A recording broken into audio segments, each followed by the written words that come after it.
Hello guys, I'm here in the SaverSystems lab today. I want to tell you a little bit about some of the material science behind mixed water, as well as material selection on the impact of finished concrete.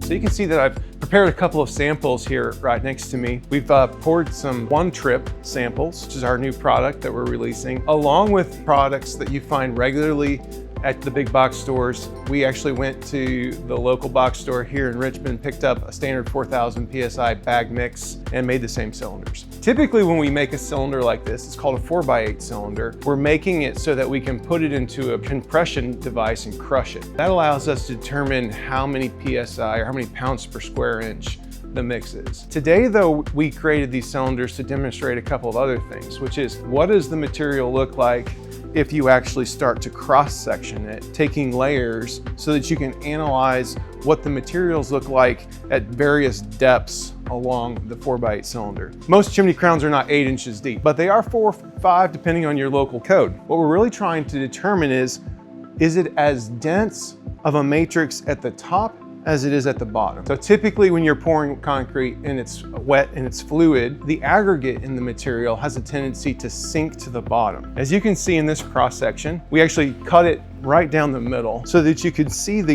extent to which this aggregate is distributed evenly throughout the matrix. And what we're looking for in concrete design is a very uniform distribution, meaning that you got big rocks at the top, big rocks in the middle, at the bottom, small rocks all around, scattered without any sort of settling. The reason that's important in a crown is the aggregate is actually sort of like the structural anchor for your mortar. If you have all the rocks settling towards the bottom, all you have is the mortar at the top. That essentially allows you to have sort of a creamy, weak surface where water will be able to go into that product and damage it over time and start to get that freeze-thaw resistance that some of you have seen on a rooftop. Now, I want to compare the aggregate density you see in our engineered product as compared to the consumer grade product that you'd find if you'd go to a box store. Keep in mind, this is designed predominantly as a very low PSI mix. Typically gonna be less than half strength-wise is what you see here in the one trip. What you got here is a matrix that looks entirely different.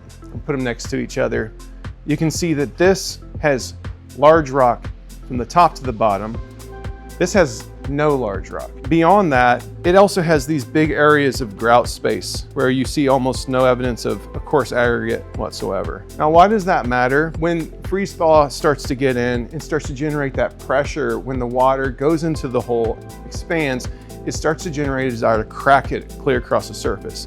If you don't have large rock to interrupt that cracking, you'll get a crack all the way through the surface or all the way down through it, which is going to allow water to go through the crown, get back into your chimney system. Second thing that we use these slices to do in the lab is we look at the extent to which not only is the aggregate well distributed, but if we were to really zoom in on the grout itself, which is created by the sand and the fine particles like cement, how much water space is left from the amount of mixed water that we put in when we were placing the concrete on the roof. When you think about that water, it goes into the concrete, it cures the concrete, and then over time it evaporates out. The space that it evaporates out of is left hollow. And so if you're not using a concrete that has the polymer in it that we use to reduce the amount of water required, you end up having to put a lot of water in just so that it works good, so you can finish it. Under the microscope, we actually can look at that grout and physically count and measure the amount of void space left by the water. Thanks, Phillip. So we're actually gonna come out here and mix the one trip crown mix.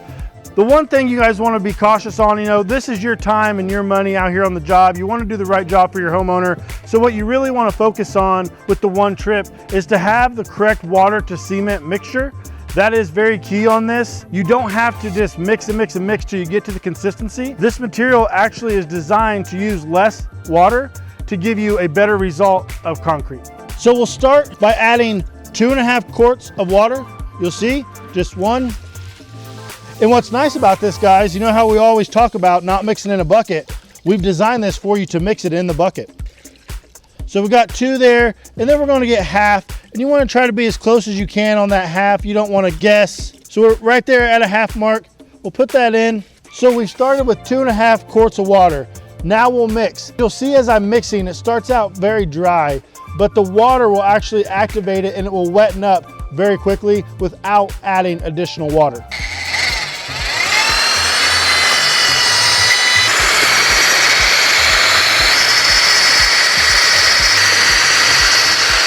after you mix for 2 minutes, you've got the product completely mixed up with the water. You want to do a simple shake test on this bucket.